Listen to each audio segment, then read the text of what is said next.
যখন প্রথম প্রথম রিলেশন শুরু হয় তখন দেখবেন মিনিটে মিনিটে ফোন, মিনিটে মিনিটে কল, মিনিটে মিনিটে SMS, মানে খাইছো কি না, ঘুমাও ঠিক মতো, না ঘুমাইলে শরীর খারাপ করবে। আরে বাবা মা ভালো আছে তো, মানে আমার বাবা মাকে নিজের বাবা মার মতো করে দেখা শুরু করে। আসলে মানে প্রথম প্রথম রিলেশনে যে এতটা গুরুত্ব দেয় মানুষ, রাতের পর রাত জেগে কথা বলতেছে, একটা সময় আসে যখন আর রেগুলার ভ্যালু থাকে না, জানেন? আসলে মানুষ খুব স্বার্থপর, মানুষ খুব তাড়াতাড়ি নিজের রং বদলাতে ভালো জানে। যখন একটু সময় পার হয়ে যায়, যখন 2-3 মাস, 4-5-6 মাস, যখন 1 বছর অবধি চলে যায়, তখন গুরুত্ব কমে যায়।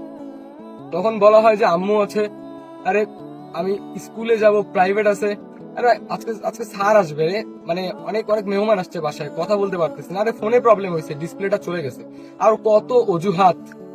কিন্তু আসলেই প্রথম প্রথম যে ভালোবাসাটা ছিল সেটা আর থাকে না। হয়তো নতুন মানুষ জীবনে চলে আসে, নয়তোবা নিজেকেই বদলে ফেলে। আসলে মানুষ খুব শক্ত, হঠাৎ করে একদিন এসে বলে দেয় আমার পক্ষে আর পসিবল হচ্ছে না, আই এম সরি।